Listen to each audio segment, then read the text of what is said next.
Começa agora o programa 20 Minutos com Breno Altman.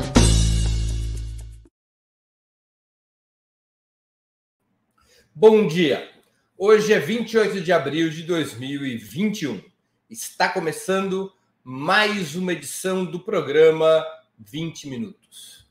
Nossa convidada do dia é Florência Costa, jornalista e por vários anos correspondente internacional na Índia. Autora do livro Os Indianos, lançado em 2012 pela editora Contexto, trabalhou em alguns dos mais importantes veículos de comunicação do país. Perguntas à nossa convidada poderão ser feitas através do YouTube ou do Facebook. Basta escrever na área de bate-papo dessas plataformas. Desde já agradeço aos que participarem, especialmente aos que o fizerem, contribuindo com o Superchat, se tornando membros pagantes do canal de Ópera Mundi no YouTube ou fazendo uma assinatura solidária em nosso site. Ou tudo isso junto e misturado. A imprensa independente e Ópera Mundi precisam do teu apoio para se sustentar e se desenvolver. Também não esqueçam de dar o like e ativar o sininho. Isso ajuda a aumentar a audiência do nosso programa. Bom dia, Florência. Muito obrigado por aceitar nosso convite. Bom dia, eu é que agradeço pelo convite. Espero que eu consiga aí ajudar na compreensão do que acontece na Índia, da história da Índia. Legal. Florência, a Índia caminha a passos rápidos para ser a segunda economia do mundo, com um PIB de 2,9 trilhões de dólares em termos nominais, já ocupa a sexta posição no ranking e o terceiro posto em paridade de compra, atrás apenas da China e dos Estados Unidos. Mas essa renda, dividida por 1,4 bilhão de habitantes, a coloca em 139º lugar em PIB per capita, no final da fila, e em 131º lugar em IDH, o Índice de Desenvolvimento Humano, que é usado para calcular o grau de desenvolvimento dos países.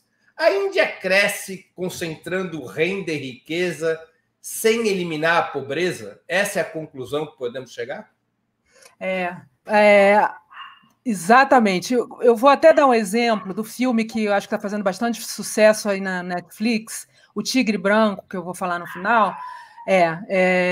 Que o personagem, né, baseado num livro, mas o personagem principal fala se refere à Índia da luz e à Índia da escuridão, né? Que é uma crítica muito ferina sobre o capitalismo indiano, que é um capitalismo concentrador, um capitalismo que não dividiu, como você disse, não dividiu a renda, a pobreza não foi atacada da forma como deveria, né?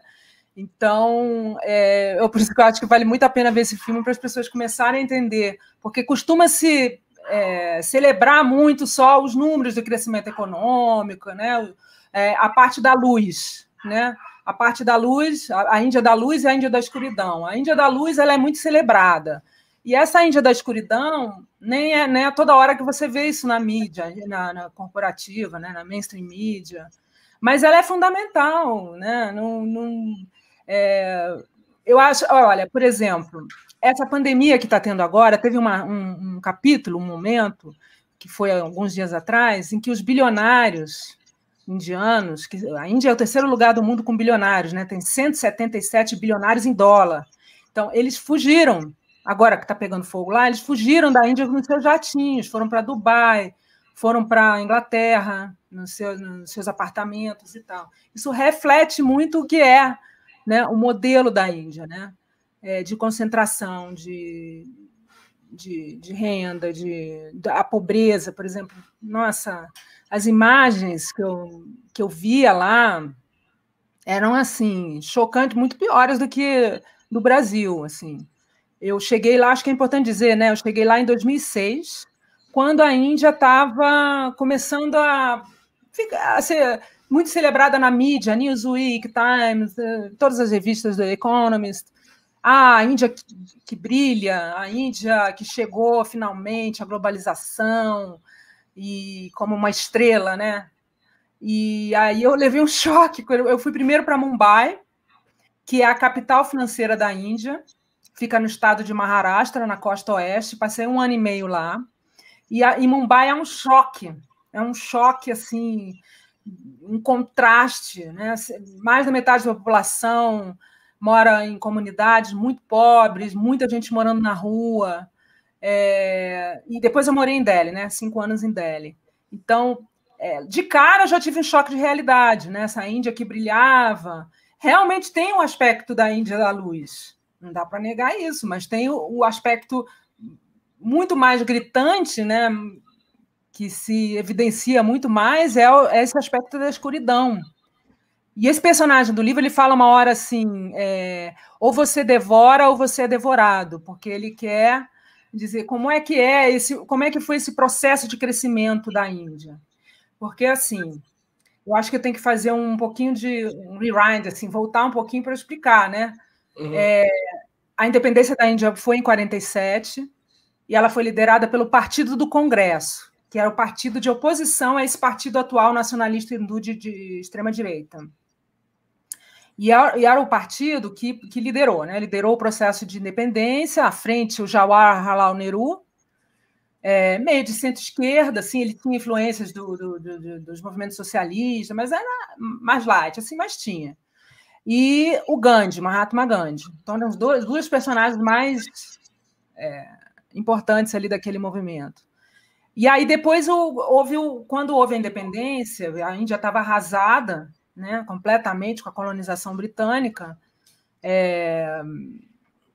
economicamente totalmente destruída. Um estudo atual que eu vi de uma indiana mostra que a Inglaterra roubou 45 trilhões de dólares da Índia. Quer dizer, os números são terríveis. Então, ela sai daquele momento de horror e aí vem o período do Nehru, né? Que eles chamam a era nehruviana, o socialismo nehruviano. É um socialismo light. A Constituição indiana até hoje tem a palavra socialismo, por incrível que pareça. Socialista, secular é importante, democrático, com inclusão, com as castas, por exemplo, ele proíbe a intocabilidade, que eu explico mais tarde, essa questão das castas, que é bem complexo. Então, a Constituição é bastante progressista. E houve esse período da era nehruviana, o Estado liderava o desenvolvimento, né? O desenvolvimento econômico, a industrialização, houve um incentivo da industrialização, maquinários pesados, infraestrutura, tudo. Houve mas você tem que pensar que a Índia veio de uma situação muito ruim, né? Porque os liberais, eles costumam criticar muito o Nehru. O Nehru é muito criticado. Ele é criticado pela esquerda por erros que ele cometeu, mas ele é criticado pelos liberais devido a esse processo de, digamos, a era Nehru, socialismo nehruviano, né? Então, aí depois, mais ou menos no meados da década de 80, a Índia começou a se abrir. Em 91 teve uma crise da balança de pagamentos e houve um processo maior de liberalização da economia, inserção na globalização, etc. O Nehru criou as bases para a elite indiana, digamos assim, para a educação superior. Ele criou os institutos de tecnologia que são de excelência, realmente. A Índia tem programa espacial. A Índia tem todo esse avanço na tecnologia. Área de software. Vai caminhar para outras áreas, Big Data, inteligência artificial. Nesse setor, assim, a Índia biotecnologia. A crítica que a esquerda faz a ele é o fato dele não ter investido na educação primária, secundária, na base, entendeu? Eu não sei dizer, né, assim, como que ele pegou a Índia, se era possível fazer tudo ao mesmo tempo, isso eu não sei. Acho que esse é um debate. Mas eu acho ele uma figura positiva, interessante. Eu admiro muito assim, o Nehru. Ele é muito atacado pelos neoliberais, muito atacado. Dizem que a Índia era um horror, porque os produtos que a Índia produzia eram péssimos, etc. e tal. Enfim, existia um crescimento da economia, era 3%, que eles chamavam de taxa de crescimento hindu.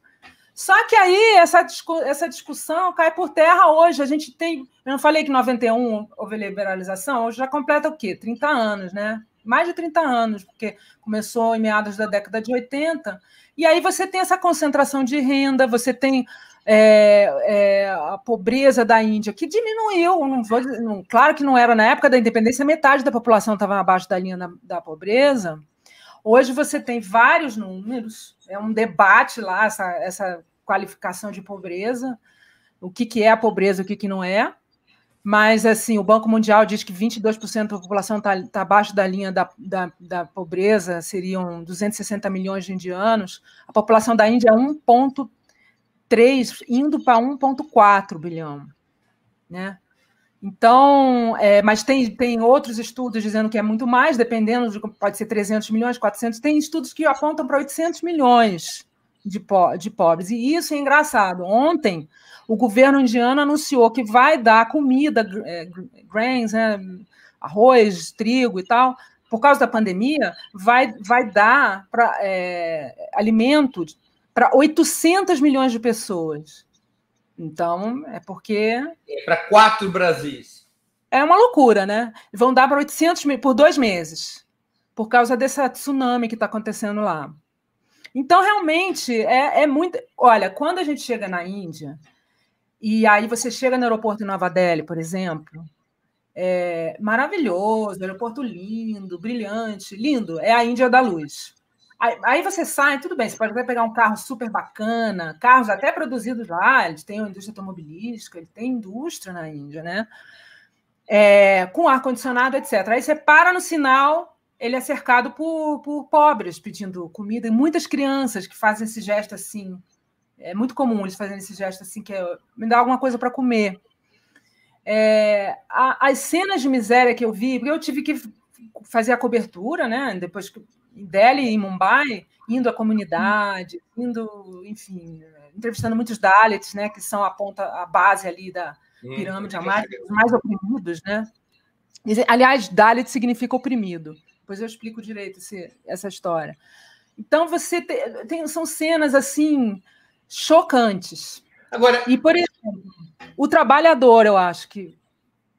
Não sei se você quer... Claro. Pode perguntar, você ia falar. Eu ia perguntar uma pergunta sobre a luz. O que puxa a economia indiana para taxas de crescimento tão elevadas? Os serviços, o setor de serviços, ele contribui com 60% do PIB. A indústria contribui com cerca de 20%, e a agricultura 15%.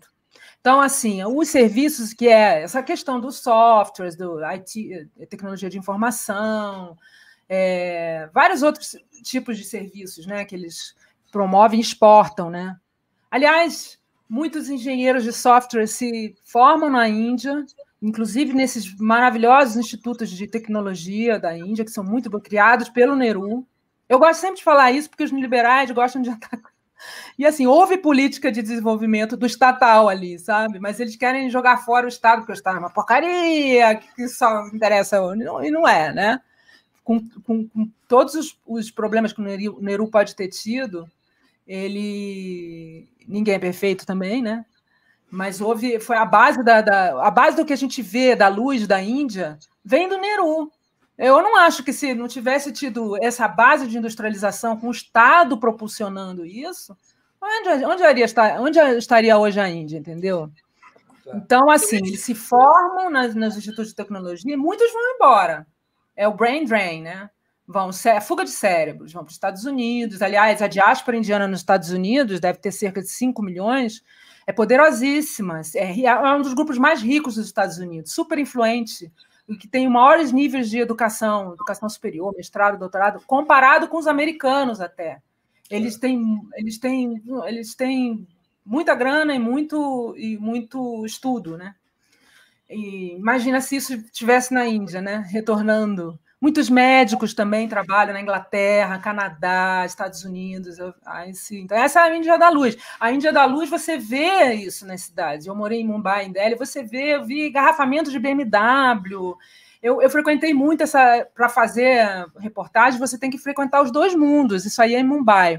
É uma bela estação de trem, a central de estação de trem da época britânica. Esse eu já não me lembro. É um estádio, acho que é um estádio. Não sei. Bom, Taj Mahal, né? O esporte preferido na Índia é o cricket? É o cricket, que eu tenho vontade de dormir. Até hoje, 7 anos na Índia, eu não consegui entender. O dia inteiro, né, o jogo?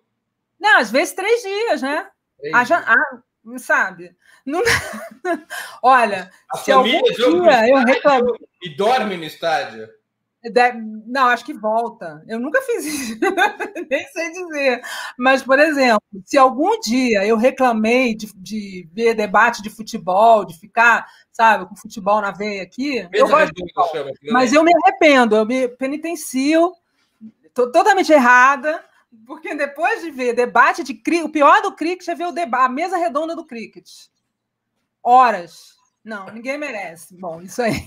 Vem cá, deixa eu fazer uma pergunta. O sistema de castas ainda é estruturante da sociedade indiana? Como é que ele funciona? É assim, deixa eu até...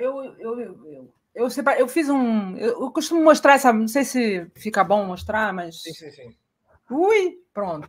Vou mostrar assim. É que eu não sei se fica certinho. Tranquilo. Essa pirâmide é uma pirâmide tradicional para explicar muito amplamente o que é.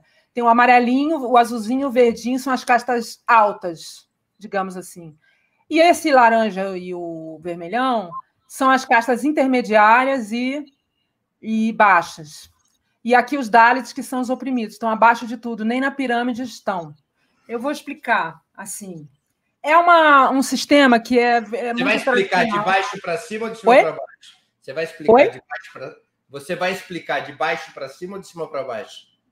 Bom, eu posso explicar. Você quer que eu mantenha aqui a... Não. Você vai mostrando conforme você achar melhor. Primeiro eu preciso dizer o seguinte, que ela tem 2.500 anos, o início desse processo, é um processo longo, então é muito arraigado. Porque, assim, a Índia, ela é muito complexa de explicar, até por causa da sua antiguidade.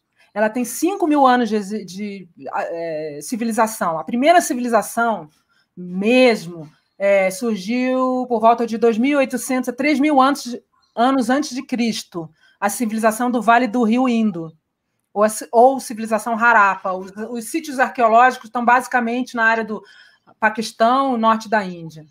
Era uma civilização super avançada, assim, com casas, com banheiro, sistema de esgoto que muitos vilarejos hoje não têm.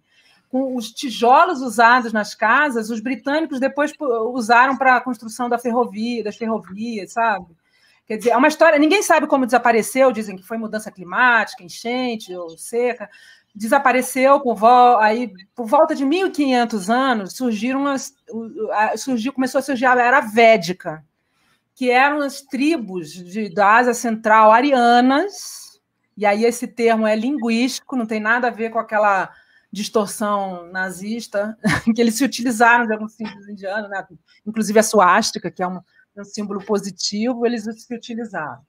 Aí vem essa civilização védica, com os Vedas, ele vem da Ásia Central, e tem uma língua proto-sânscrito, que tem relação com as línguas europeias. Então, eles vieram de fora, trouxeram cavalo para a Índia, etc., e começaram a desenvolver, entraram na Índia, e na Índia existiam habitantes originais, que eram os indígenas, né?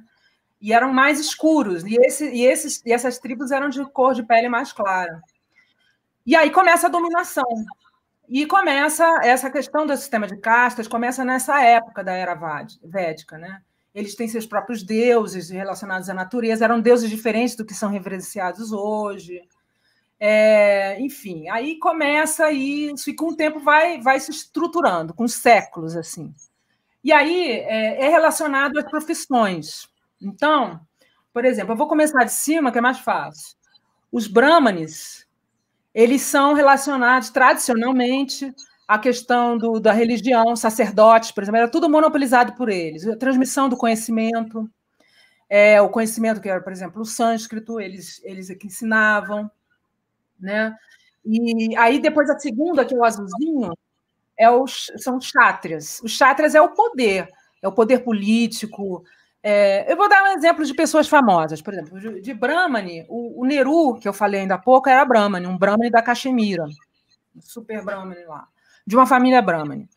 O Kshatriya, um Kshatriya super famoso é o Buda. O Buda era um príncipe, né? Então ele era um... Quem é o quê? Como? Quem diz quem é o quê? Quem que estabelece? Essa estrutura, ela é hereditária.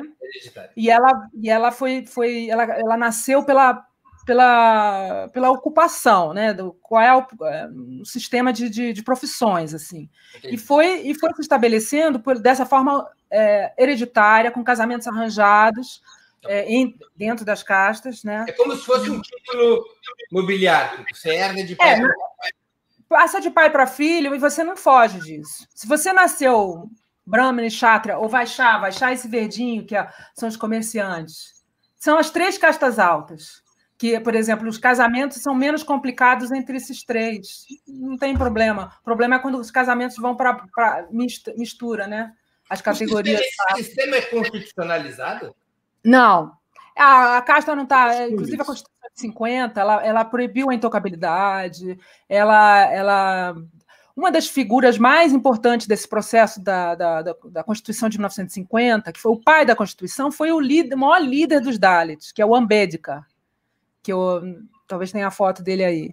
Ele era o pai dos Dalits, ele foi o primeiro Dalit que conseguiu sair da Índia para estudar, fez mestrado, doutorado, ele virou ministro da Justiça do Nehru, e foi o pai da Constituição indiana. Ele conseguiu aprovar uma série de coisas progressistas na Constituição em relação à mulher, em relação à casta. Ele conseguiu aprovar várias coisas interessantes. Cota, por exemplo. A Índia, um dos primeiros países do mundo, eu acho, né, não sou uma estudiosa de cotas, mas a aprovar cotas para os Dalits, esse que eu falei que estão aqui abaixo, que são oprimidos, né, é um termo que eles mesmos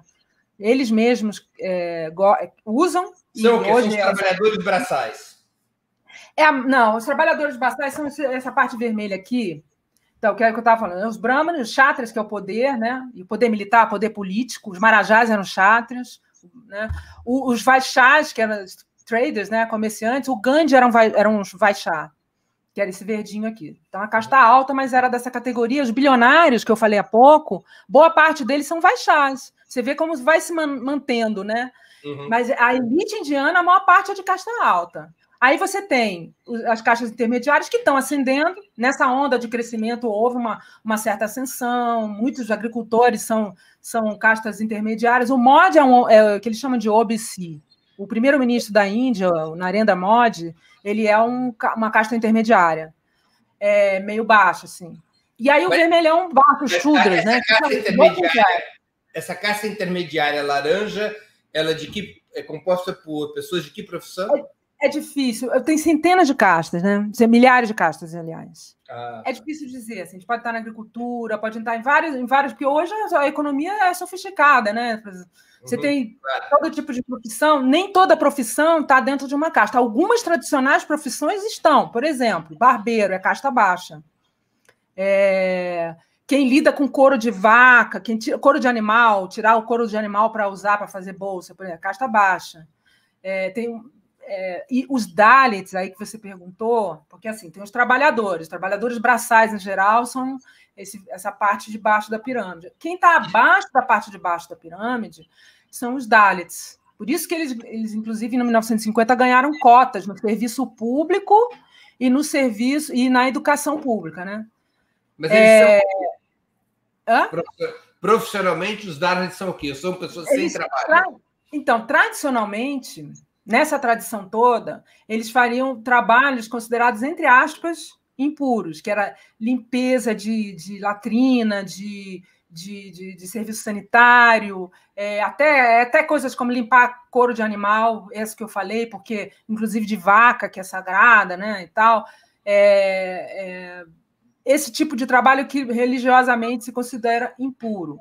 Só que com as cotas, houve uma ascensão dos Dalits, né? Não total. A situação ainda é ruim, mas houve a galera, o pessoal que ascendeu foi pelas cotas, porque eu acho que se não tivesse, não ia ascender. O problema é que as cotas ainda não chegaram nem no serviço, na parte das empresas privadas, que é uma reivindicação e que as empresas não querem, né? Então ficou no serviço público. Quando você ouve as histórias dos Dalits que ascenderam, e eu entrevistei vários, eu entrevistei milionários Dalits. Olha só, milionário. Só que eles ascenderam, quando você ouve as histórias deles, os pais, os avós, entraram para o serviço público. Aí eles conseguiram fazer a universidade, abriram negócios, só que até hoje eles sofrem esse preconceito por causa... Como é que você identifica casta na Índia? Não é pela aparência, é pelo sobrenome, entende? Então, os Dalits, muitas vezes, esses empresários, um deles me contou que ou botam sobrenome neutro, tem alguns sobrenomes indianos que você não, que são neutros, ou tira, né? E aí ele não teria problema, vamos supor, para fechar contrato, para pegar empréstimo em banco, porque rola muito preconceito, principalmente no interior da Índia. Aí, quando você chega na Índia e fala assim, pergunta para um indiano lá em Delhi, Mumbai, da classe média alta, tem problema de casta? Muitos deles vão dizer, não, imagina, não tem ser passado e tal. Igual o brasileiro de classe média que fala que não tem racismo. Uhum. Entendeu? Não é assim. Aí eles falam assim, só no interior, só na Índia rural. Sabe quantos por cento da população indiana vive na Índia rural? 70%. Então, só na Índia rural, 70%. Que é mais grave, né? Ali a situação é mais grave. Tem vilarejos só de Dalits, eles realmente sofrem. Agora, você disse que as castas não podem ser, não são identificadas pela cor da pele, não é pela aparência. Não necessariamente. Assim, talvez os Dalits tenham uma predominância de pele mais escura, mas assim, tem gente de casta alta também com pele escura. Eu conheci Dalits de pele clara. Não é por isso que você não consegue. É pela origem social, não é um sistema racial. Exatamente. E você identifica pelo sobrenome. Então, por exemplo, é de mau tom você chegar vamos supor, numa Delhi, nessa Delhi aí, das grandes cidades indianas, você chegar, conhecer alguém e falar qual é o seu sobrenome. Quer dizer, um estrangeiro tudo bem, né? Mas assim, um indiano que pergunta para o outro um sobrenome, assim, dependendo da forma como pergunta... Para saber de que casta para saber qual é a casta. Se ele já sabe que a outra casta é alta, não vai ter problema. Mas e se for Dalit, ou se for uma casta... aí vai criar um constrangimento. É um sistema classista, não é um sistema étnico. Não é étnico, é classista mesmo. Mas só que foi estruturado agora. Florence, claro, qual é o papel da religião nisso? Então, por isso, quando eu falo dos Dalits, né, de ter essa questão da impureza, ele está relacionado a esse código. Tem um código que foi escrito há muitos séculos atrás e que especifica os papéis de cada um, etc. e tal. Mas não é só a religião que determina, porque tem casta em vários países do sul da Ásia. Qual é a religião dominante? Vamos começar a explicar um pouco essa parte. Qual é a essa coisa da religião, ela é muito importante, essa coisa da religião, porque hoje em dia o partido que está no poder, que é o Bharatiya Janata Party, o Partido do Povo Indiano, do primeiro-ministro Narendra Modi, ele lida muito com essa questão religiosa, né? Então, primeiro eu vou explicar que a Índia, cerca de 70% da população indiana é hindu. Mas aí você tem a segunda minoria, né, religiosa, é muçulmana, mas é muita gente, 16%, 180 milhões de indianos. É o terceiro país do mundo com população indiana. Aliás, a Ásia, as pessoas devem achar que é o Oriente Médio, que deve ter mais muçulmano, mas é na Ásia, né? Indonésia, Bangladesh, Paquistão e Índia, né? Muitos muçulmanos. A maior parte dos muçulmanos indianos são sunitas, tem uma pequena parte xiita, e muita influência do sufismo, que é aquela vertente mística do hinduísmo e tal. E tem cristãos, muito pouco, 2% da população, alguma coisa assim. Aí tem as religiões nascidas na Índia, que os hindus são muito próximos. Assim. O budismo, que sumiu da Índia, tem 1% da população é budista, e houve conflito entre o budismo e o hinduísmo, que antigamente era chamada de brahmanismo. O hinduísmo é um termo moderno. Talvez muitas pessoas não saibam disso. Ele nasceu no século XIX, porque o hinduísmo ele não é uma religião organizada, com um chefe, com um líder, com um livro sagrado, assim, entende? Ele é uma coisa... Ele sempre foi, tradicionalmente, mais amorfo, com várias seitas, inclusive que brigavam entre si, por exemplo, seguidores do Vishnu, do deus Vishnu, seguidores do deus Shiva, entravam em conflitos, nossa, de briga física na rua. Então, assim, tem milhões de deuses na Índia. Então, é muito complexo explicar o hinduísmo, porque ele não é fácil, assim. O que acontece? O cenário é esse. Tem essas minorias, tem as religiões... 70% são... hindu, 70% hindu, cerca de 16%, mais ou menos, é muçulmano, vem do censo de 2011. Aí tem cerca de 2%, mais ou menos, que eu me lembro, assim, cristão, maioria católica, herança da presença portuguesa, né? Principalmente em Goa.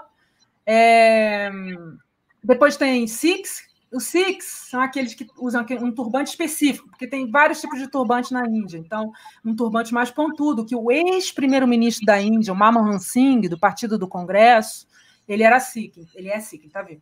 Tinha um turbante, ele sempre usava um turbante azul claro. Aí, os Sikhs também são tipo 2%, nasceu na Índia, uma religião da Idade Média, do século XV, nasceu na Índia, misturando influência hinduísta e islâmica. Aí você tem Jains, que foi fundado por uma seta, né, um guru assim, da época do Buda. O Buda é interessante porque o Buda rejeitou o sistema de casta. Daí o líder dos Dalits, que eu falei, o Ambedkar, o pai dos Dalits, que ele é reverenciado por todos os Dalits, é uma figura super amada na Índia. Ele se converteu para o hinduísmo, se converteu para o budismo em 1956, o ano que ele morreu. Porque ele achava que era a única forma de escapar dos problemas de casta. Então, porque tem esse histórico, o Buda era digamos assim, uma figura da contracorrente, da contracultura da Índia antiga. A história da Índia antiga é muito interessante, mas era uma Índia muito avançada, na verdade, com muitos conflitos, sabe? Mesmo no papel da mulher era interessante comparado com hoje. Então, o cenário é esse. Então, o que acontece? Não sei se você quer, eu acho que é importante explicar qual é a relação da religião com a política hoje, né? Nessa ascensão do BJP, né? Que eles chamam de BJP, o BJP, Partido do Povo Indiano. Do povo indiano, populista, extrema-direita, religioso, fundamentalista religioso. A ideologia do BJP, ele nasceu de um grupo chamado RSS, que é tipo Organização dos Voluntários Nacionais. Um grupo que tinha uns ideólogos na década de 20, alguns estudiosos dizem que eles se inspiraram no fascismo italiano. A ideia central é uma nação hindu, o que não dá, entende? Mas é a ideia, uma nação hindu. Então, eles chamam de o majoritarianismo, o Estado majoritário, acima das minorias. Alguns teóricos até fazem alguma relação com um projeto de Israel, alguma coisa assim. Eu nunca li nada específico sobre isso. Mas faz sentido. Um livro inteiro, não, mas eu já li coisas sobre quando fala da Índia, alguns citam. Algum modelo e tal, mas não sei se inspirou nisso, mas há algum tipo de semelhança, só para o pessoal entender, né? Então, aí os muçulmanos, as outras minorias, iriam em segundo, terceiro lugar, entende? Então, esse projeto, ele era marginal durante as últimas décadas. Ele não era... O BJP, ele não era um partido mainstream. O partido que mais atuou na história da Índia foi o Partido do Congresso, que foi o que é secular. E entre os anos 50 e os anos 80 era completamente hegemônico. Ele era muito hegemônico. Teve alguns momentos que teve que fazer coalizão. Muitos momentos, a partir talvez dos anos 80, começou a ter um processo de política de coalizão no Congresso, mas conseguia. Em 99, o BJP conseguiu eleger um primeiro-ministro, Vajpayee. Mas ele era diferente do MOD, ele não era tão radical, mas começou aí as raízes de digamos, um empoderamento aí do BJP. O MOD, aí qual é a história do MOD, né? Ele veio dessa organização RSS, que é uma mega organização, que é tipo um guarda-chuva, eles têm vários grupos, subgrupos, assim. Eles são muito enraizados na sociedade. Então, a extrema-direita indiana, fundamentalmente... Mas é uma organização de características religiosas, essa? Ele tem aspecto religioso tem um aspecto político nacional. Eles chamam de nacionalismo hindu, que é preciso explicar, porque quando você fala isso no Brasil, o pessoal pensa que esse é o nacionalismo em contraposição a não ser nacionalista, né? Quando, na verdade, o Partido do Congresso é super nacionalista, porque foi o que lutou pela independência, o movimento anticolonial foi liderado por eles, o Nehru, o Gandhi e tal, e forças de esquerda também, né? Então, não é. Quando você fala nacionalismo hindu, é um nacionalismo cultural, entende? Cultural com esse viés religioso. Então, eu acho que tem que. Mas é o termo que eles usam, a era do nacionalismo hindu. Então, esse grupo que assumiu o poder e que está cada vez mais forte, eles têm. O BJP é um braço político do RSS, que é um nome super comprido, mas significa isso que eu falei, Organização dos Voluntários Nacionais. E eles têm uma agenda, eles têm ideólogos que vêm desde a década de 20, né, como eu falei antes. Então, eles têm toda essa agenda de transformar a Índia num país majoritariamente hindu no sentido dos direitos, e várias atitudes do governo estão levando nessa direção. Então, está uma guerra, eles promovem uma guerra cultural, né? Olha que eu acho que conforme eu for falando, né, o pessoal vai fazendo uma relação com a extrema-direita do Brasil. Veja que curioso, né? Só que a diferença é que é muito antigo isso na Índia, é enraizado.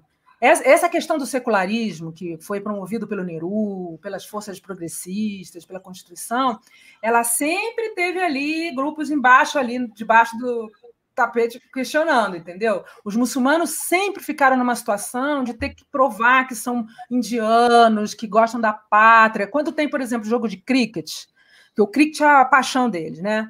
É o futebol deles. Então, por exemplo, Índia e Paquistão. Final de Índia e Paquistão no cricket, para tudo.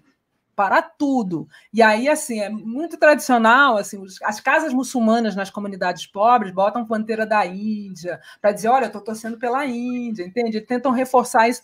Até porque o Paquistão é um país majoritariamente muçulmano. Majoritariamente. Quando houve a partilha da Índia, em 1947, a elite muçulmana da Índia foi para o Paquistão. Por isso que, por exemplo, os muçulmanos hoje na Índia eles têm níveis sociais muito baixos, muito. Já vi estudos dizendo que está abaixo dos Dalits, em termos de educação, em termos de, sabe, eles têm uma situação muito, muito, muito desfavorecida.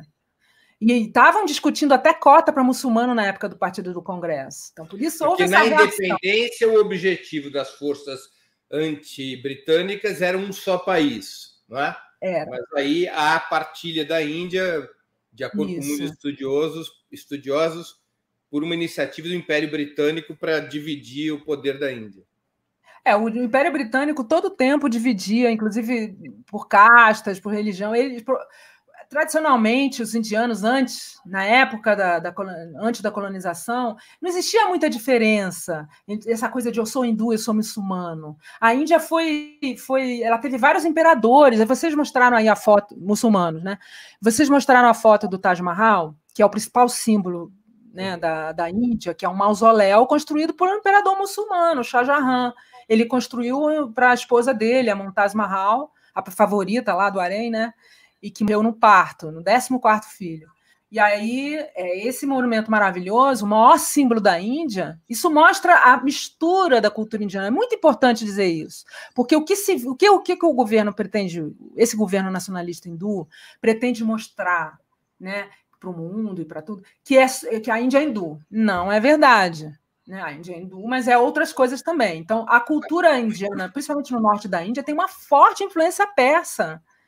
As roupas, a comida, a música, a poesia, a literatura, é muito forte a influência persa. E os imperadores muçulmanos dessa era do Taj Mahal, que eu chamo, né, eles também promoviam o secularismo. Existe na história da Índia o Amartya Sen, que é aquele economista indiano que ganhou o Prêmio Nobel na década de 90, ele costuma dizer isso. Alguns analistas dizem que a Índia é uma democracia só por ter recebido essa herança dos britânicos. Não é verdade. Desde antes de Cristo, 200 anos antes de Cristo, existia um imperador, Ashoka o Grande, que era budista. Ele promovia debates, havia toda uma política de tolerância. Ele estabeleceu o primeiro estado de bem-estar social, talvez, do mundo. Né? Ele era muito avançado, ele era uma figura muito interessante. Durante 1000 anos, prevaleceu. Depois saiu, foi para a China, foi para o Oriente e hoje só tem 1,tantos% de budista na Índia. Então, a Índia é uma mistura de influências. Quando eles querem... o projeto nacionalista hindu, que é importante as pessoas entenderem, eles tentam vender um pacote fechado do hinduísmo, assim, eles organizaram um pacote como se fosse onde eles dão um papel especial para determinados deuses. Por exemplo, eu vou dar um exemplo. Há um casamento entre essa relação com o hinduísmo e a tentativa de criar uma narrativa a favor das políticas liberais? Sim, eu acho que o projeto que tem hoje, para fazer uma coisa bem resumida, é o capitalismo concentrador, sem dúvida nenhuma, mais acirrado do que na época do Partido do Congresso, né? Porque é importante dizer que o Partido do Congresso, apesar de ter nascido assim, de centro-esquerda e tal, hoje tem uma lenda urbana lá na Índia de que o Partido do Congresso é de centro-esquerda, mas eu acho que é lenda urbana hoje, né? Ele é de centro. E a implementação das políticas neoliberais foi na época do Partido do Congresso, né? O ministro das Finanças, que em 91, que participou que idealizou tudo, foi o Manmohan Singh, o ex-primeiro-ministro. Então, o capitalismo concentrador, neoliberal, o conservadorismo social, e aí você pega vários aspectos. Daqui a pouco eu falo dessa figura, ele é maravilhoso, essa figura aí. O fundamentalismo religioso hindu, e o apoio da mídia corporativa e mídias sociais, porque eles são muito hábeis nisso. Então, há essa mistura. Se você quer resumir o que está acontecendo hoje, é isso. E uma guerra cultural travada no WhatsApp. A Índia é o maior, o país que mais são 450 milhões de usuários, é o maior do mundo. São 760 milhões de celulares. Imagina isso, foi muito usado na campanha. O Modi foi o primeiro governante a governar pelo Twitter. Ele ganhou, só para o pessoal entender, ele ganhou em 2014, a primeira eleição. Uhum. Ele não veio do nada, ele era um ministro-chefe, tipo governador do estado do Gujarat, que era um estado razoavelmente bem desenvolvido na Índia. Só que aí ele fez uma aliança muito forte com o capital, com as grandes corporações. A Índia tem grandes corporações multinacionais, né? E que dão aí é que está o problema do capitalismo indiano, é que gera pouco emprego, né? Esse é um fenômeno que é característica da indústria da alta tecnologia, do software. Gera muito pouco emprego. Esse é o principal problema, porque eles incentivam a indústria, mas e aí? Porque metade da força da mão de obra indiana é da agricultura.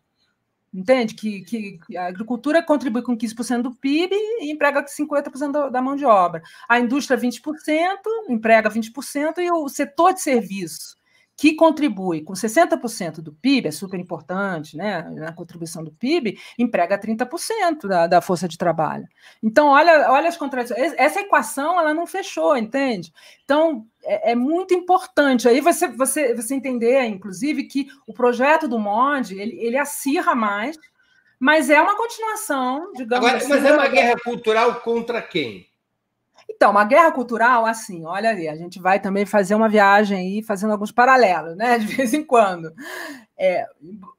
O projeto da extrema-direita indiana, ela vem de muito mais tempo, da década de 20, etc. e tal, e desde sempre, e aí você lembra do trauma da partilha da Índia, dos riots, né, dos protestos muçulmanos hindus, desde sempre teve essa noção, nós queremos a Índia para nós mesmos. Aliás, foram os grupos fundamentalistas hindus que mataram o Gandhi, assassinaram o Gandhi, porque ele queria uma Índia secular que abrangesse os muçulmanos. Então, eles têm esse projeto de alijar, ser uma segundo cidadão de segunda categoria, digamos assim.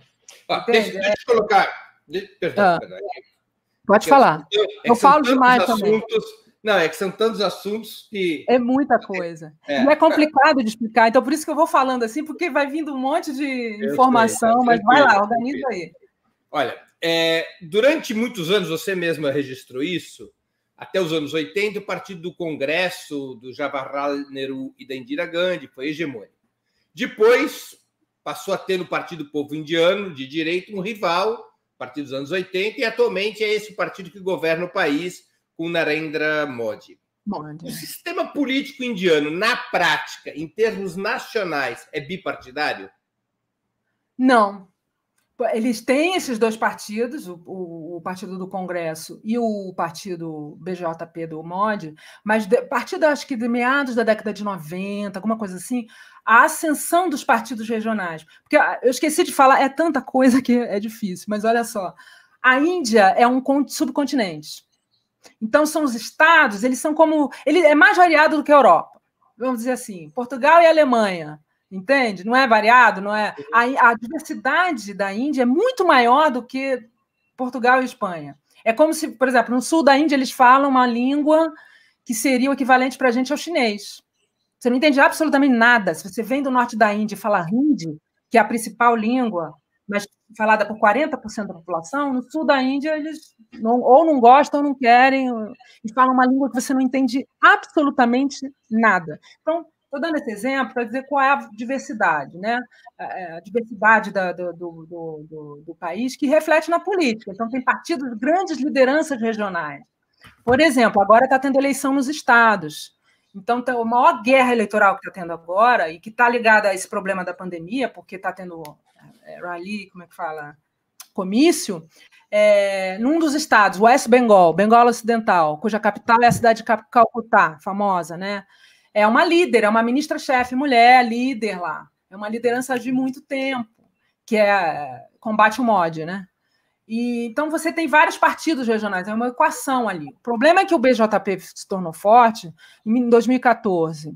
Ele ganhou a eleição com maioria, faz coalizão, mas tem maioria. E em 2019, quando eu fui lá, até acompanhei, 2014 eu não acompanhei, mas 2019 eu acompanhei. Passou o rodo no parlamento, ele ganhou com maioria, assim, o parlamento tem 580, 550, não me lembro agora quanto que tem, enfim, não lembro onde eu botei, enfim, 500 e tantos cadeiras no Lok Sabha, a Câmara Baixa, né? Ele ganhou 300 e tanto, 300 e pouco cadeiras. Então foi muito grande a vitória dele, porque ele é um líder muito carismático. Ele lida, aí vem a religião, ele lida com a simbologia religiosa, ele parece um monge hindu, ele é o pai, sabe? Mas ele lida, então, com esses elementos da religião. E aí, o que você pode ligar com a economia? Esse processo neoliberal, que vem desde os anos 90, e que é excludente, né? Porque você conseguiu atacar o problema da miséria e das desigualdades e tal, e é super complexo, porque a gente está falando de casta, está falando de tudo, de mulher, é muito complexo. Esse processo gerou na formação de um monte de gente frustrada. E aí a gente faz os paralelos de novo. Muita gente frustrada porque depois de anos e anos de propaganda, de shoppings abertos, de propaganda de consumismo, né? Carros, roupas e tudo, as pessoas não conseguiram ascender tanto, né? Então, você tem uma massa ali muito insatisfeita. O projeto nacionalista hindu consegue atingir digamos, essa camada frustrada, e usa a guerra cultural. Olha só como a gente faz um paralelo. Usa a guerra cultural, e aí faz o quê? Cria inimigo que não tem, muçulmano não é inimigo. Aí vão dizer, e os ataques terroristas? Os ataques terroristas são cometidos por grupos terroristas vindo do Paquistão. Isso, na época que eu estava lá, eu acompanhei, eu vivi lá alguns ataques. A polícia indiana nunca conseguiu provar que tinha muçulmano da Índia. Entende? Agora, esse projeto nacionalista hindu tenta criminalizá-los, porque quer passar uma agenda de que a Índia é hindu, então, enfim, atacando quem possa não estar dentro desse projeto. Os Dalits foram atacados em vários momentos porque comem carne de vaca. Os Dalits comem, né? E aí, agora, eu não sei, eles estão tentando atrair Dalits para a base deles. Eles tentam negar a existência de casta, esse projeto nacionalista hindu, porque não quer o conflito. É como você negar o problema de classe, entendeu? É como eu estava falando, nega a raça, nega a classe, nega a casta lá. Então, não tem problema de casta, não tem conflito de casta, quando você sabe muito bem que a desigualdade ela continuou. mesmo nesse viés de casta, né? Então, esse projeto nacionalista hindu tenta incluir todos. O mod, por exemplo, é uma casta meio... ele não é uma casta alta. Ô, Florência, e a vaca nessa história toda? Ai, a vaca é um capítulo, assim, um capítulo delicado, viu? Porque eles ficam super sentidos, assim.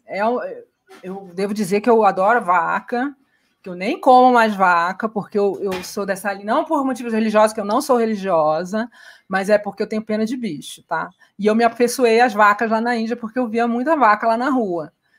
Agora, virou um tema da guerra cultural.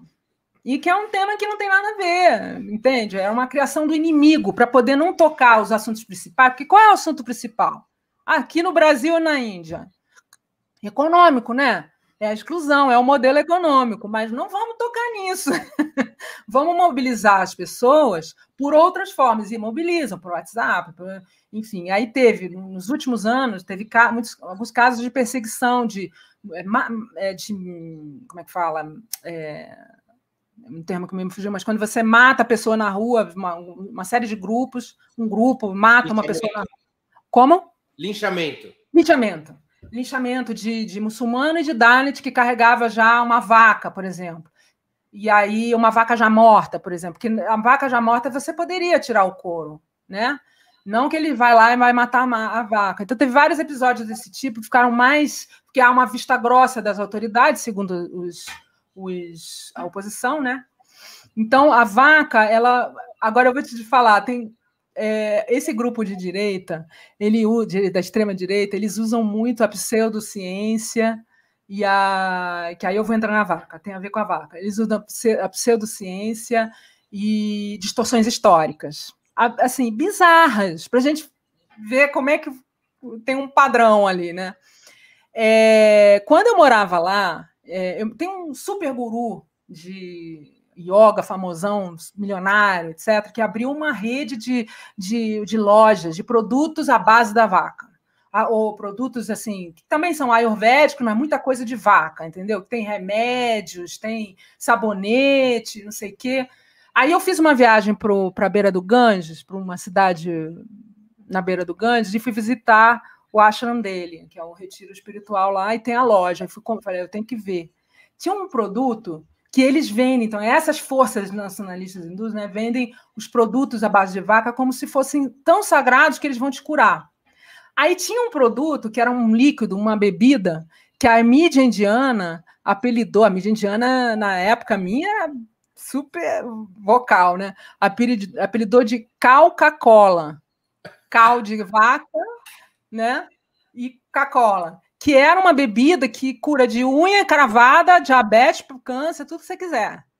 Aí eu falei, gente, eu vou na lojinha até para ver se eu acho um sabonete legal, um creme legal, de repente, se não for feito de urina de vaca, porque essa bebida é feita de urina de vaca. Essa bebida Coca-Cola aí, que eles apelidaram, que o nome não é Coca-Cola, mas eles apelidaram, era feita de urina de vaca. Aí eu comprei, levei para o quarto do hotel, abri, eu tive que mudar de quarto, porque eu nunca pensei que a urina de vaca fosse tão forte. Claro que eu não bebi, não preciso nem dizer isso, eu queria só ver, né? Vai ver que tem cheiro de laranja, botaram lá um flavor lá, limão. Não, você abre, parecia que tinha 10 vacas mijando no meu quarto. Sabe, vazei do quarto, falei, nunca mais. E aí eu li o rótulo, eu tenho foto disso, né, para provar. Então, essa pseudociência, né, da vaca tem vários exemplos, eu estou te dando só um exemplo. Negacionismo à la Índia. Exatamente. Então, o terraplanismo, melhor dizendo, o terraplanismo indiano.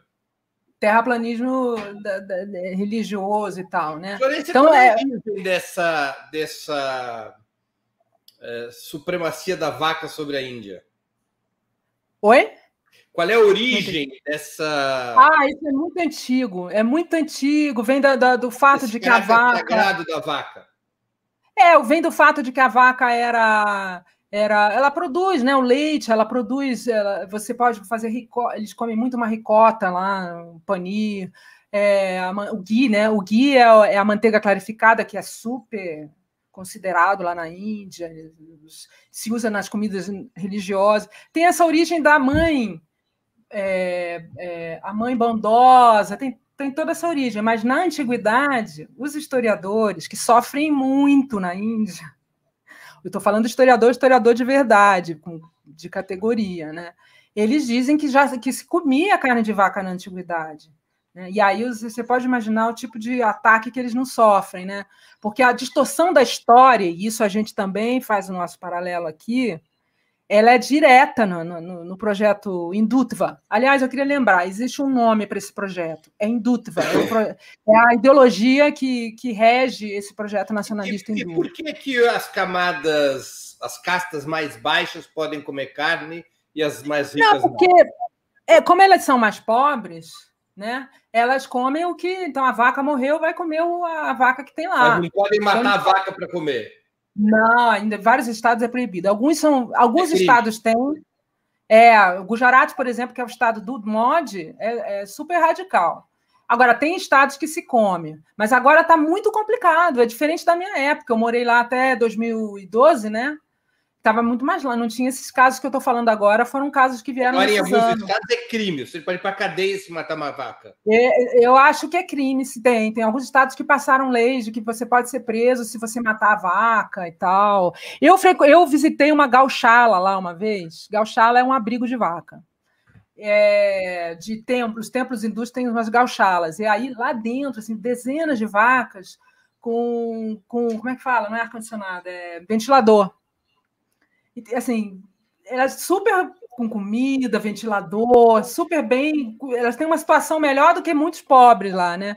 E aí eles soltam as vacas no final do dia para comer. Aí elas comem lixo, no final acabam doentes, com plástico no estômago. Também tem esse lado, né? Eu ficava com pena delas. Enfim, esse é um símbolo que eles se apegaram, entende? Por exemplo, eles se apegaram a determinados deuses, construíram um pacote hindu que não é real. O hinduísmo, como eu te falei, é muito diverso e, por exemplo, ressalta a importância, por exemplo, do deus Hanuman. Eu vou dar um exemplo que eu vou falar do Bolsonaro.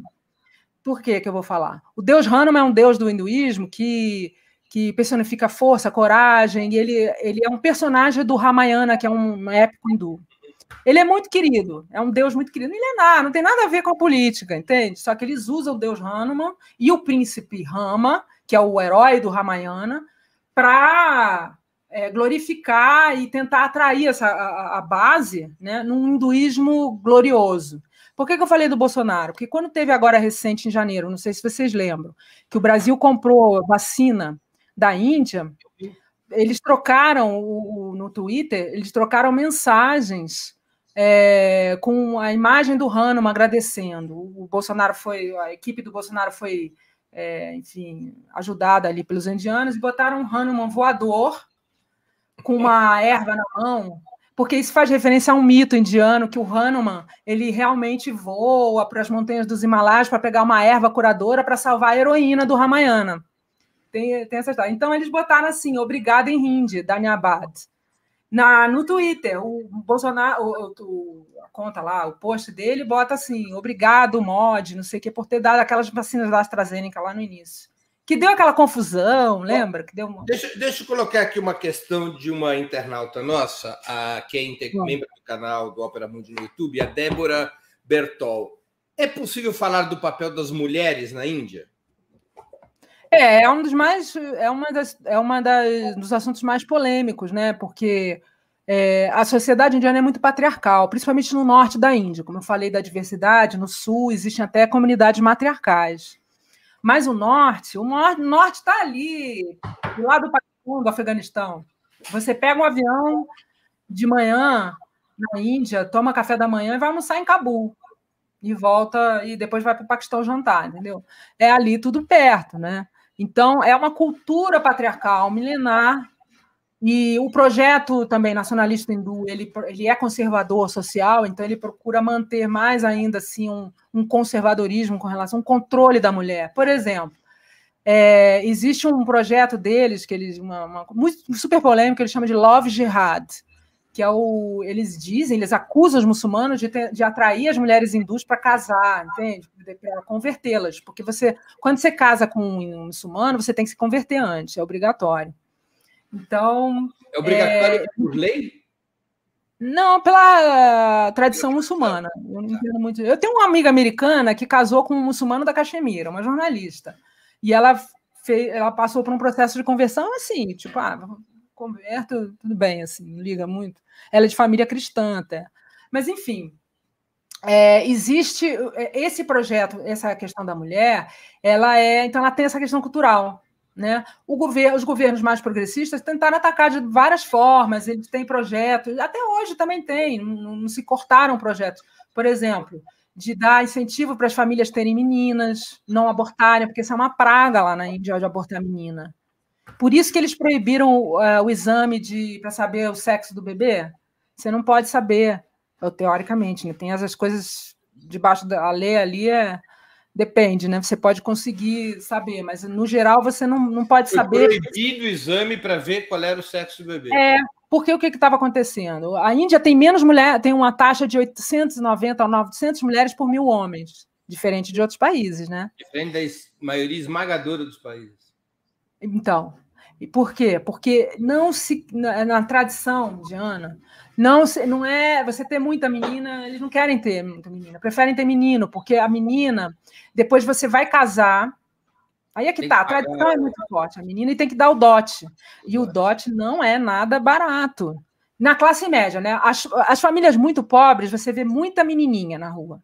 Nas famílias que estão nos shoppings, por exemplo, você vê muito menininho. Eu vejo mais menino do que menina. Eu tinha uma amiga lá que tinha uma tendência de ampliação do aborto quando se descobre a tendência na classe média alta. Os ricos não têm esse problema, mas a classe média alta é essa, porque depois, assim como na China, os homens vão tomar conta dos pais. Entendeu? E, além disso, você tem que dar um dote. Então, por exemplo, uma pessoa que tem 3 filhas tem que dar dote para 3 filhas. Né? O dote para a classe média alta é apartamento. Você tem que ser milionário para ter 3 filhas, né? Não, mas o dote é proibido por lei. Então é importante falar isso. Várias coisas que eu estou falando são proibidas por lei, só que na prática. São tradições ancestrais. Não acabou. Pelo contrário, o consumismo e o neoliberalismo aumentaram, porque as pessoas querem carro BMW, relógio Rolex, não sei o quê. E aí, quando casam, né, no mercado de casamento arranjado, que é a maioria ainda, né, na Índia, você casa e a mulher tem que dar o dote para o homem. Se a família não gostou muito do dote, depois do casamento, começa a perseguir a mulher, entende? Tem esses problemas. Então, por isso que assim, as famílias, o governo baixou uma lei para impedir saber o sexo da criança, por esse motivo, para tentar preservar o número de mulheres. E esse problema de menos mulheres existe no norte da Índia. Entendi. Mais no norte da Índia. Deixa eu passar aqui para um outro tema. A gente vai explodir aqui nosso horário. Porque aqui mas está tão interessante. Ainda 5.000 anos, meu. 5.000 anos. Florência, qual que é a expressão e a influência da esquerda indiana? Esse setor tem força visível para, em algum momento, se constituir uma alternativa de governo e poder? Eu vou emendar com uma pergunta de um internauta que contribuiu com o Superchat, eu agradeço, o Paulo Kikuda. E a guerrilha marxista? Eu vou explicar as duas coisas. Maoísta, guerrilha maoísta. Uhum.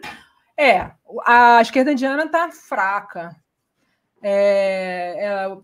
Tem o Partido Comunista, né? Bom, eu te falei, né? A lenda urbana do Partido do Congresso, vamos deixar de lado a lenda urbana, porque não é. Então, estou falando, a esquerda é o Partido Comunista, que tem 2 vertentes, se eu não me engano, o marxista. O Partido Comunista e o Partido Comunista da Índia marxista, né? E o partido que deu origem lá à guerrilha maoísta nos anos 60, com base em movimentos de camponeses, etc. Primeiro eu falo, então, da guerrilha, deixa eu falar primeiro da guerrilha. A guerrilha existe até hoje, mas ela está menos forte do que na época que eu morava lá. Mas, se bem que outro dia eles fizeram um ataque lá, mataram 30 policiais. Onde eles existem? No coração da Índia mais abandonado, estados de Jharkhand, Chhattisgarh, são estados onde tem muita população tribal. Lembra que eu falei que na antiguidade indiana vieram as tribos arianas e aí encontraram os tribais aqui e tal?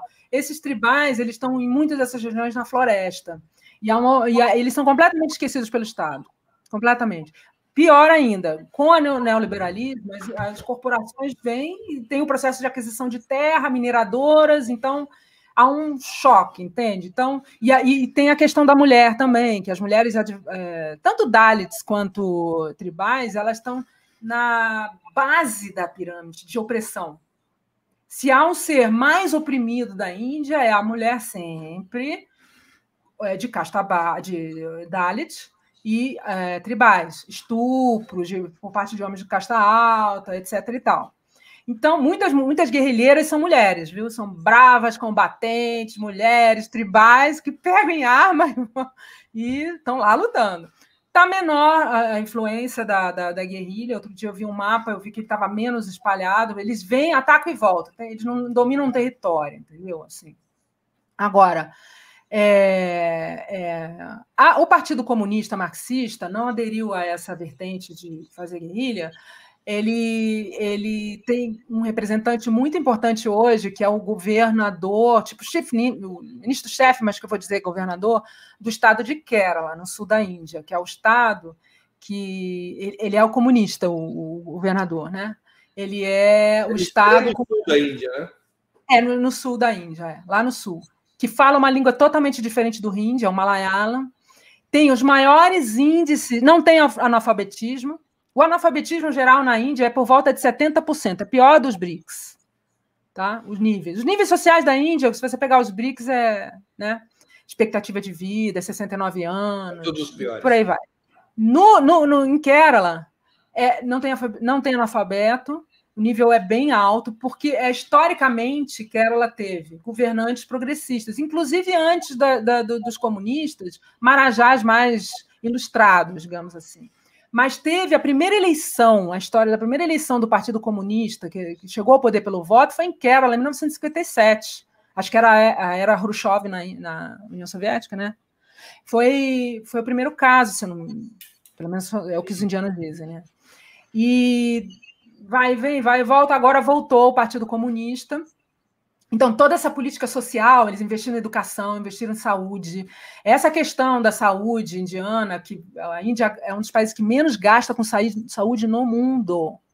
Tipo, 2% do PIB, muito baixo. Acho que o Brasil deve ser algo em torno de 8%, a China algo parecido, só para ter uma ideia. Eu acho, né? Estou chutando. Mas da Índia é por volta de 2% do PIB. Muita gente cai na miséria quando fica doente, né? Tem que pagar hospital particular, porque o serviço é péssimo público. Então, lá em Kerala, não. Em Kerala, e mesmo em Tamil Nadu, que eu tive em 2019, que é outro estado ali do sul, também é muito diferente daquela imagem tradicional que você tem de miserável na rua, etc. e tal. Entendeu? Então, a primeira vez que eu ouvi falar desse governador comunista foi por um empresário, um CEO indiano aqui em São Paulo, um empresário de uma multinacional indiana. Eu estava almoçando com ele, e ele falou assim, você sabe que o governador de Kerala, ele é de Kerala. Aí, sabe que o governador de Kerala é ótimo? Eu falei, quem é? O cara do Partido Comunista. Eu falei, ops! Mas o empresário é um cara super legal, é um cara de cabeça aberta e tal. E aí eu comecei a ler um pouquinho, falei, nossa, interessante, né? Voltou ao poder lá. Mas é muito fraca. No parlamento, se eu não me engano, o Partido Comunista tem 5 cadeiras. Está assim. Muito ruim a situação da política institucional, né? Você tem os movimentos, né? Você tem os movimentos, mas esses movimentos também, eles enfrentam muitos inimigos. Eu queria te perguntar um pouco sobre isso, porque algumas das maiores mobilizações populares e sindicais da história do planeta ocorreram na Índia. E recentemente, né, mais de 250 milhões de trabalhadores do campo e da cidade foram à greve geral em novembro do ano passado, por exemplo, até colocando por terra o mito de que países continentais não são palco para paralisações nacionais. 250 milhões de trabalhadores do campo da cidade em greve geral. E a gente também teve, no mês passado, uma greve de bancários, 1 milhão de bancários, contra a privatização das instituições financeiras. O que leva a mobilizações tão potentes? Qual a sua influência na Índia? E quem dirige essas mobilizações? Isso é interessante, porque eu acho que daí é mais chance da esquerda se fortalecer, talvez, nessas mobilizações do que institucionalmente, entendeu? A Índia está passando por um processo, passar o rodo, né? Como é que fala?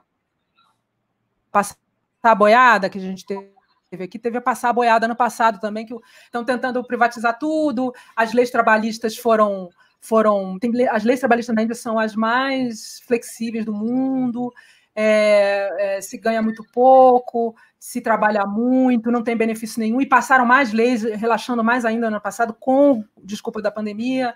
Aí, ao mesmo tempo, essa privatização de tudo, que vai se acirrar agora, então vai piorar, né?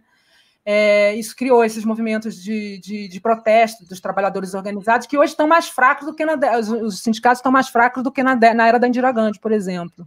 Estão mais fracos. Então, eu acho que vai ser um processo de acumulação de força aí deles, que teria que ser mais agora, porque está uma super crise por causa da pandemia, o MOD sendo criticado por tudo quanto é gente.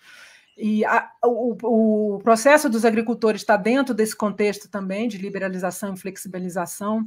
Só para te dar uma ideia do trabalho na Índia, porque as pessoas falam muito das empresas e tal, mas o trabalhador indiano, você vê também lá, quando você anda nas ruas, você vê, uma taxa de informalidade, talvez uma das maiores do mundo. Os contratos temporários, eles estão suplantando os contratos que não são temporários nas indústrias.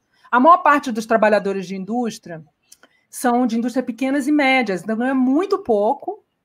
E mesmo nas grandes indústrias também os salários estão achatados, né? E eles têm essa flexibilização, essa brutalização do trabalho, entendeu? É um processo que aumentou, se acirrou assim, com os anos. Me lembro de uma vez que eu saí 7 horas da manhã de casa e tal, passando pelas ruas de Delhi, e vi numa praça debaixo de um viaduto dezenas de homens aglomerados esperando alguma coisa. Aí chegou uma van, uma picape. E aí eles subiram na picape e foram. O que era isso? Era o que eles chamam de um trabalho de contrato, que eles chamam de Tedakari, Tekedari, tradicional, que é o trabalho temporário. Eles arregimentam cada dia grupos de trabalhadores assim, que estão organizados em alguns pontos específicos da cidade para trabalhar em algum lugar, nas construções ou nas indústrias, sem direito nenhum, ganhando, sei lá, $4 por dia, $8 por dia, e sem direito nenhum. Entende? É aquela cena clássica do sindicato dos ladrões no porto, em que o Marlon Brando não consegue um emprego naquele dia para trabalhar como estibador. Ah, sim. É isso. Aliás, o realismo italiano ele influenciou muito o cinema o grande cinema indiano. Não estou falando do Bollywood, mas o cinema do Satyajit Ray, que acho que todo mundo devia ver os filmes do Satyajit Ray, que é o maior cineasta indiano. Foi muito influenciado. Enfim, eu tenho cenas assim na minha cabeça, assim, por exemplo, porque eu acho que às vezes a imagem ela te dá uma noção até melhor do que se eu der muitos números, né? Então, por exemplo, uma das últimas vezes que eu fui para a Índia, eu vi uma cena assim, tem muitas mulheres trabalhando na construção civil, e elas trabalham com os filhos ali. E aí eu vi uma cena, uma vez, num bairro super chique de Delhi, eu passando por carro, eu vi uma coisinha amarrada numa árvore, assim, num pacotinho. Aí, de longe, né? Eu estava sem óculos, tô cegueta, né? Aí, depois eu tirei foto, falei, depois eu vou ver o que é. Aí eu vi, era um bebê amarradinho, com o pezinho amarradinho, assim, com um barbante, com uma corda, amarradinho na árvore, porque a mulher tinha que trabalhar e o bebê não podia ficar solto, né? Ele ia ser atropelado. Assim, são cenas... Por exemplo, quando eu morava em Mumbai, eu tinha um conhecido brasileiro que era diretor de um banco lá e tal, estava num emprego super de diretor de banco, num prédio super chique de Mumbai. E aí, uma vez ele me liga, tinha acabado de chegar, e falou assim, gente, eu acordei, fui pegar o jornal do lado de fora, tinha um monte de gente dormindo na escada. Será que invadiram o prédio? Aí eu falei, não, isso aí são os empregados. Porque em Mumbai, quando você anda em Mumbai, você vê à noite as pessoas dormindo nas calçadas. Aí você pensa que é morador de rua? Não, são pessoas que têm emprego, são funcionários dos serviços, essa grande indústria de serviços indiana, que dormem na rua, porque não tem a menor condição de voltar. Mumbai é uma loucura, não tem condição de você voltar para casa. É um outro capítulo, se for explicado, demora meia hora. Mas, enfim, eles dormem nos rickshaws, sabe aqueles triciclos, rickshaws, né? Eles dormem no táxi, eles dormem nas escadas, dormem nas calçadas. Você vê milhares de pessoas assim dormindo na calçada. Então, assim, é um negócio bizarro, é esse o capitalismo indiano, entende? Quer dizer, não estou negando a parte da luz, eu acho que a Índia vai ter um lugar nessa ascensão da Ásia, claro que vai. Startups, tem investimento chinês e americano, indústrias. Quando você entra nas farmacêuticas, já entrei para fazer matéria, nas grandes indústrias de equipamento maquinário, são ótimas, né? A elite indiana, a classe média indiana, mas essa parte da escuridão, né? Ela é muitas vezes esquecida quando você vai fazer, quando narram, né, o que acontece na Índia. E é uma escuridão que envolve centenas de milhões, né? Muitos. Os números são muito controvertidos lá, porque tem várias formas de calcular, e o governo estipula uma nova forma de calcular, e tem debate. Na Índia sempre tem debate. Mas é muito grande essa parte da Índia, da escuridão, né? Ela é muito presente, você não consegue fugir disso, você vê, todo dia que você sai na rua, você vê. Então, eu acho que a Índia tinha que, enfim, arranjar alguma forma de resolver isso, né? Não sei. Agora, a esquerda, que você tinha falado, qual é a perspectiva da esquerda? Eu acho que são esses movimentos de base. Você viu esse protesto que você falou dos farmers, né, dos agricultores? Foi impressionante como correu o mundo, né? E muitas mulheres, é bom dizer, porque muitas mulheres estão no campo, enquanto os homens migram para as cidades. E, inclusive, tinha alguns posts, imagens de uma figura maravilhosa, que é o Bhagat Singh, que eu acho que eu dei para ela a foto, para Laila. Isso, ele. Esse Bhagat Singh, ele é um líder socialista revolucionário, ele foi muito influenciado pela Revolução Russa. Ele lutou pela independência da Índia pelas armas. Ele não era adepto do pacifismo do Gandhi. Ele matou um oficial inglês lá, enfim, com outros dois, e foi enforcado com 20 e poucos anos. E aí, na prisão, né, tem vários livros da história dele, tem filmes da história dele, ele é um líder na Índia. Assim. É impressionante ao mesmo tempo, a Índia é muito contraditória. E ele lendo as obras de Lenin antes de ser enforcada, diz uma lenda, eu não sei se essa lenda é verdade, mas diz que os carcereiros vieram buscá-lo para cada falso. Eles só um instantinho que eu estou acabando esse capítulo aqui do livro do Lenin, porque ele era revolucionário mesmo. E então tem essa face aí da luta de libertação, tem a face da mais à esquerda. E a imagem do Bhagat Singh você vê em carros, nas universidades, em camiseta. Por exemplo, até separei. É uma aqui. Espécie de Che Guevara indiano. Exatamente. Dá para ver? Dá sim. Então, ele aqui. Só para te dizer que tem camiseta. Então, camiseta, como é que fala? Stickers, adesivo de carro. Assim, o pessoal do Punjab adora ele, porque ele é do Punjab. Então, esses farmers são basicamente do Punjab, Haryana e Delhi, uma área em que o Bhagat Singh ficou muito famoso. Tem filme de Bollywood com ele, com o galã bonitão, fazendo o papel dele, e cantando, tem no meio... A história é triste, obviamente, mas tem sempre um momento da dança e tal, porque isso também tem um motivo de ser, que é motivo para outras conversas. Mas, enfim... O Bhagat Singh, ele se transformou também, ele correu o mundo a imagem dele. E aí eu queria contar essa história para o pessoal saber, ele não é um simples campo, ele não era enfim, sei lá, não veio do nada. Ele tem esse histórico, né? Ele tem esse histórico de esquerda aí. Mas o movimento, o pessoal devia procurar no Netflix, tem o filme Bhagat Singh, a lenda de Bhagat Singh. É Bollywood, tá? Porque o Bhagat Singh rendeu uns 5 filmes na história. Deve ter filmes mais assim, politizados, mas esse é interessante de ver, né? Como é que a indústria cultural usa. E ele é reverenciado todos os anos como Marte, até pela direita. Porque não tem como não reverenciar. Porque a Índia existe esse sentimento anticolonial, que não dá para você ir contra. Então, vai ser de esquerda, de direita, não interessa. Se foi um líder anticolonial, se foi um Marte que lutou pela libertação da Índia contra o Império Britânico, pode até ser comunista que passa. Então, só uma coisa, nesse processo dos farmers que a gente falou, teve muita repercussão também. Dos trabalhadores rurais. Dos trabalhadores rurais, porque teve essa repercussão assim, gigantesca. O que foi enorme. Florência, eles lutavam por o quê? Porque o governo passou, nessa coisa que passou a boiada sagrada no ano passado, lembra que eu falei que 2020 foi o ano da pandemia, passaram a boiada lá nas leis de flexibilização. Eles têm lá um Ricardo Salles que falou isso também. Onde passa o boi, passa a boiada é sagrada, então é pior. Boiada sagrada, Pois é. Aí passaram umas leis de flexibilização de trabalho, vários estados passaram, tipo, não tem direito nenhum, benefício social, férias, blá, blá, com a desculpa de que estamos em pandemia. E passaram essa lei que o governo diz que vai modernizar e vai favorecer os agricultores. Só que os agricultores e camponeses, né, tem pequenos donos de terras e camponeses. Muitos desses camponeses são Dalits, by the way, né?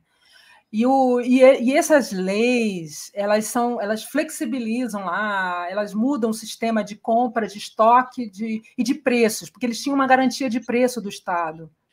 Porque o Estado ainda é presente, entende? Essa parte nehruviana ela não foi de todo extinta ainda, né? Mas, então, eles queriam extinguir essa garantia de preço. Então, eles vão ter que ir abre o espaço para as grandes corporações, né? E o MOD é muito visto como um facilitador das grandes corporações. Um dos lemas de campanha dele era menos governos, mais governança, para você ter uma ideia. Entende? Então, aí foi isso. Eles disseram, os camponeses e pequenos agricultores disseram que eles vão ter eles não vão ter a sobrevivência deles. E olha, que metade da força de trabalho indiana vive lá no campo, né? É muita gente, é uma sociedade rural. Então, e a maior parte das propriedades são pequenas e médias. Né? Teve uma reforma agrária na Índia na década de 50, 60 e tal, que distribuiu, acabou com os zamindars, que eram os grandes proprietários, etc. Aí o que aconteceu? Eles fizeram muito barulho, primeiro, porque muito grande, eles são muito grandes, claro, né? É a maioria, né? E segundo, porque, olha que curioso, eles são do Punjab, tem muitos dos indianos da diáspora que vivem nos Estados Unidos e no Canadá. Foi uma gritaria nos Estados Unidos. A gente tem muito contato com os indianos da diáspora porque a gente está aqui, né? Então, assim, uma gritaria que eu nunca tinha visto. A elite indiana do Canadá e dos Estados Unidos e tal, gritando contra o MOD, porque geralmente eles são pró-MOD. O MOD, quando vai para os Estados Unidos, fecha estádio, a elite aplaude, etc. e tal. E agora foi uma gritaria, assim, porque eles têm os parentes deles, agricultores. E muitos desses pequenos donos de terra e agricultores também têm ligações com o exército, porque os soldados são das famílias deles. Então, houve até um estresse nesse sentido. Foi o maior desafio do MOD, esse dos farmers, antes da pandemia. E aí, quem que vocalizou o protesto? Aquela cantora Rihanna e a sobrinha da Kamala Harris. A Kamala Harris tem parte indiana, né? Metade dela é de origem indiana, do sul da Índia. E aí a sobrinha da Kamala Harris foi assim, detonada, foi uma guerra no Twitter, né? Foi uma guerra. Os nacionalistas hindus pró-MOD, até o Twitter tirou post de gente, como fez agora na pandemia também, ajudando o MOD ali, tirou post contrário ao governo. E houve protesto na Índia contra a sobrinha da Kamala Harris e contra a Rihanna, queimando foto delas porque elas defenderam os agricultores. Então, por isso que deu também, no Ocidente, né, deu essa grande repercussão. Mas na Índia foi muito grande também. Florência, a Índia está roubando o lugar do Brasil e dos Estados Unidos como epicentro da pandemia. Quais as razões desse aparente descontrole? Pois o governo foi complacente, foi um descaso, porque teve a primeira onda, em março do ano passado, ele fez um super lockdown no país inteiro, que foi muito criticado, não por ter sido lockdown, mas pela forma como ele fez, que foi de uma hora para outra, e no país inteiro, quando tinha ainda poucos casos. Poderia ser feito lockdown ainda assim, localizado, e isso provocou um problema social muito grave dos migrantes. As pessoas devem lembrar aí as cenas dos migrantes andando de volta para os vilarejos, e muitos morreram de fome no caminho. Milhões... política de auxílio emergencial? Houve alguma política... Houve, de distribuir dinheiro. Eles têm uma rede de distribuir, dinheiro nem tanto, distribuiu alguma coisa, mas nem tanto, mas mais comida. para não morrer de fome, porque eu acho que o projeto capitalismo indiano assim, não pode morrer de fome porque precisa dele. Então tem muitos programas sociais para não morrer de fome, mas na raiz do problema ali não. Mas enfim. Aí aconteceu isso. Aí diminuiu depois de um tempo, depois começou a crescer, mas eles já tinham dito que não, vencemos a Covid. O MOD é muito marqueteiro, né? Assim, uma das características dele assim, é o marketing. Então, o marketing interno e externo, né? Então, ele disse, vou fazer a diplomacia da vacina, tanto que ele mandou vacina para cá, mandou para vários países, etc. e tal. E depois de agora, em final do ano, disse, não, a coisa está resolvida. A gente já passou por isso e todo mundo saiu para a rua, sem máscara. As pessoas também, assim, sabe? Virou normal. Só que aí teve a eleição, essa eleição que eu estava falando. Tem 5 estados em eleições estaduais, porque eles são feitos de forma diferente, não é que nem no Brasil. O país inteiro faz eleições estaduais, são momentos diferentes, então são 5 estados. E o BJP do MOD está numa guerra para conquistar o estado de West Bengal, Bengala Ocidental, cuja capital é Calcutá.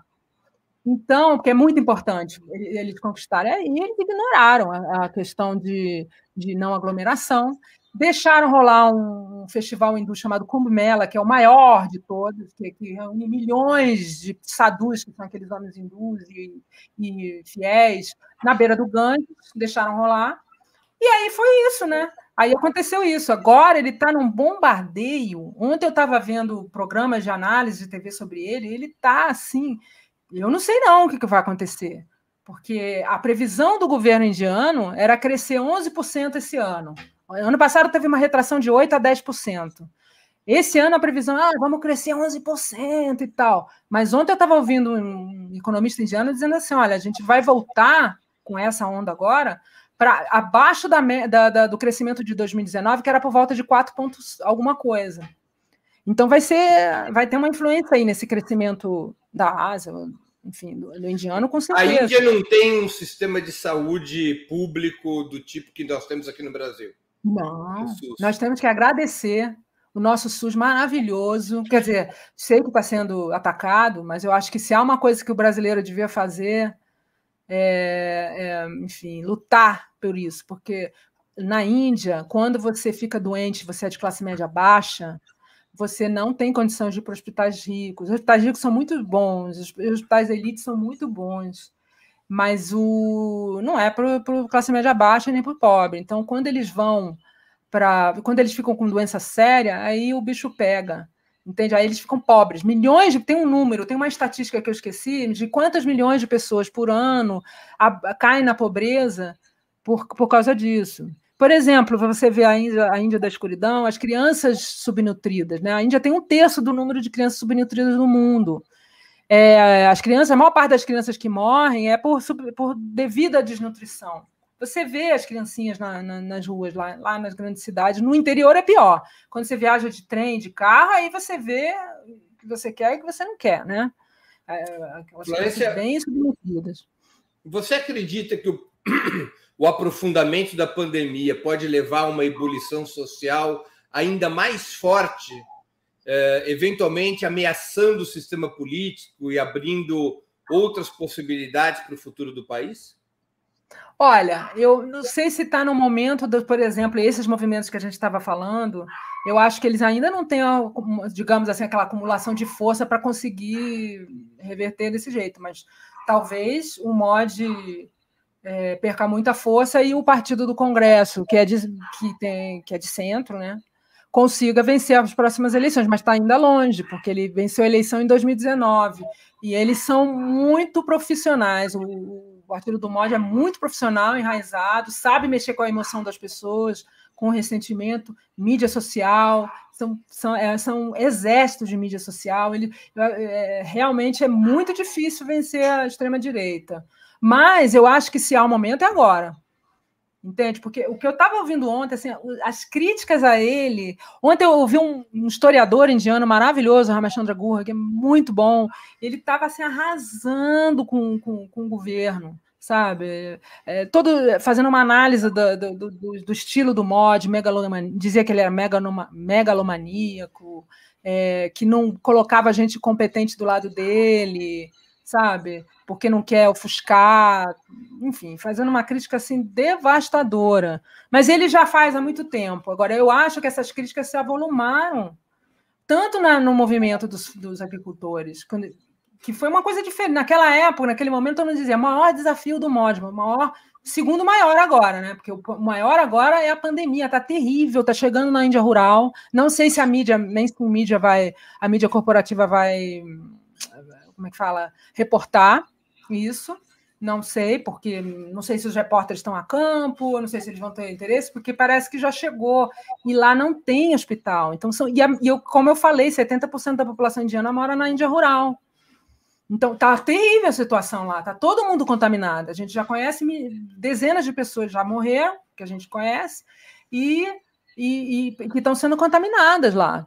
E dessa vez atingiu a elite, por isso que deu esse barulho também grande, né? Essas cenas que a gente viu dos necrotérios, da queima dos corpos, muitos são em Delhi, na zona sul de Delhi, Mumbai, cidades grandes, onde está a elite, nos bairros de elite, tá? Por isso que os bilionários fugiram de jatinho, entendeu? Então é muito ruim. Eu acho que é o momento das pessoas se mobilizarem e questionarem, né? Questionarem a atuação do governo, que foi uma irresponsabilidade, porque eles deixaram abrir por politicagem também, né? Porque queriam tocar a eleição e, por exemplo, deixar o festival hindu rolar dentro dessa agenda religiosa, né? Então, deixa rolar. Foi uma complacência muito grande, uma responsabilidade grande. Mas, por exemplo, está tendo lockdown agora em várias cidades e o MOD não está se opondo. Eu quero fazer essa diferença ao nosso Bolsonaro. Se você for comparar a atuação, ele não está brigando com o MOD não está brigando com os estados para dizer, olha, não façam lockdown. Ele não está fazendo isso, não. Mas eles não estão planejando um lockdown nacional. Eles estão fazendo lockdowns em lugares assim. Delhi está em lockdown. Hã? E a taxa de vacinação? A taxa, então, esse é um problema. Tem os 3 problemas: a taxa de vacinação, a aglomeração, que foi, e a variante, né? Que tem uma variante dupla mutação. Que, aliás, ontem eu vi a notícia de que essa variante se espalhou por 17 países, by the way. A taxa de vacinação, acho que está por... Eles vacinaram 140 milhões, se eu não me engano. E está muito baixa, uma coisa de 2,5, 3 milhões de pessoas por dia. Começaram em janeiro. Precisa aumentar para vacinar 60% da população até um determinado período lá, que eles estipularam, que agora eu não lembro. Precisa vacinar, 7 milhões por dia. Nossa. E ali... Sem um sistema e não tem assunto. Exatamente. Por isso que eu digo assim, é até bom o pessoal ler o que está acontecendo lá para valorizar mais o nosso sistema. Entende? Que o SUS, que eles não têm. Então, muito grave. Quando alguém pró-Bolsonaro disser para alguém de esquerda aqui no Brasil, vai para Cuba, a resposta que tem que ser dada é vai para a Índia? Não, vai para Cuba mesmo. Eu vou. Se eles me falarem vai para Cuba, putz, cadê a passagem? Estou indo, já fui. Entende? Porque na Índia... realmente só para quem vive no mundo agora, nem para quem vive no mundo da luz, nem para quem vive no mundo da luz, porque o mundo da luz está indo fora, está pegando jatinho e saindo. Mas é muito complicado, né? Para quem, né, essa situação social lá é muito complicado. Florência, a gente infelizmente está chegando ao fim da entrevista. Eu vou te fazer aqui uma pergunta que eu faço normalmente para todos os convidados, todas as convidadas. Na verdade, 2 perguntas. A primeira delas, o que você leu ou está lendo durante a pandemia e gostaria de sugerir para os nossos internautas? Tá. Eu estou lendo um e relendo o outro, que eu gosto de fazer isso. Geminiano não consegue ficar num só. Então, assim, eu estou relendo O Mar de Papola, que é do escritor indiano maravilhoso Amitav Ghosh, que é um livro que tem o pano de fundo é a Guerra do Ópio, né, que atingiu a China e a Índia, porque o Império Britânico obrigava os camponeses indianos a plantarem papoula e forçava os chineses a consumir. Então, é uma saga de uns navios que saem lá da Índia e vão. É uma trilogia, chama Trilogia Ibis. Foi traduzido para o português. O primeiro volume é o Mar de Papoulas, o segundo é o Rio de Fumaça. O terceiro volume não foi traduzido, então não vou nem falar.